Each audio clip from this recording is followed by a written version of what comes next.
Times ನಾವು ನಡೆಸಿರುವಂತಹ ಸಮೀಕ್ಷೆಯ ಬಗ್ಗೆ ವಿವರವನ್ನು ಕೊಡ್ತಾ ಇದೆ. ಹಾಗಿದ್ರೆ ದಕ್ಷಿಣದ ರಾಜ್ಯಗಳಲ್ಲಿ ಯಾವ ರಾಜ್ಯಗಳು ಎಷ್ಟು ಸ್ಥಾನವನ್ನು ಪಡೆಯುತ್ತೆ? ಕರ್ನಾಟಕ ನಾನೀಗಾಗಲೇ ಹೇಳಿದೆ 28ರಲ್ಲಿ ಎನ್ಡಿಎ 23 ಪಡೆಯುತ್ತೆ, ಕಾಂಗ್ರೆಸ್ ನೇತೃತ್ವ ಇಂಡಿಯಾ 5 ಪಡೆಯುತ್ತೆ ಅಂತ.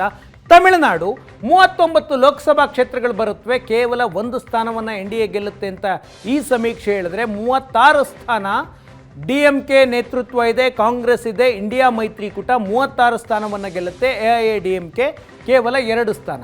ಆಂಧ್ರದಲ್ಲಿ 25 ಲೋಕಸಭಾ ಕ್ಷೇತ್ರಗಳಿದ್ದಾವೆ, ಕಾಂಗ್ರೆಸ್ 1 ಗೆಲ್ಲಲ್ಲ, BJPಯೂ 1 ಗೆಲ್ಲಲ್ಲ. YSRP ಮತ್ತು TDPಯ ಮಧ್ಯೆ YSRP 17 ಸ್ಥಾನವನ್ನು ಗೆದ್ದರೆ 19 ಸ್ಥಾನವನ್ನು YSRP ಗೆಲ್ಲುತ್ತೆ, 6 ಸ್ಥಾನವನ್ನು TDP ಗೆಲ್ಲುತ್ತೆ ಅಂತ ಸಮೀಕ್ಷೆ ಹೇಳ್ತಿದೆ. ತೆಲಂಗಾಣ 17 ಲೋಕಸಭಾ ಕ್ಷೇತ್ರಗಳು ಬರುತ್ತವೆ, ಕಳೆದ ಬಾರಿ 4 ಗೆದ್ದಿತ್ತು BJP, ಈಗ ಆ ಸಂಖ್ಯೆ 5 ಆಗುತ್ತೆ.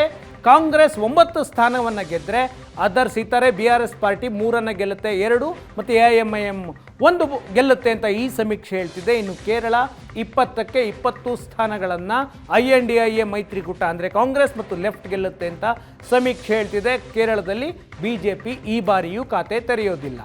ಇದಾಗಿತ್ತು ಇವತ್ತಿನ ನ್ಯೂಸ್ 360. ಈಗ ಒಂದು ಬ್ರೇಕ್ನ ನಂತರ ವಿಶೇಷ ಕಾರ್ಯಕ್ರಮ ಪ್ರಸಾರವಾಗುತ್ತೆ.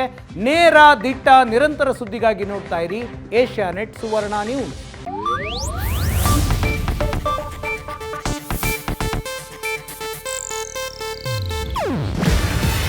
ಇದು ಏಷ್ಯಾನೆಟ್ ನ್ಯೂಸ್ ನೆಟ್ವರ್ಕ್ ಪ್ರಸ್ತುತಿ.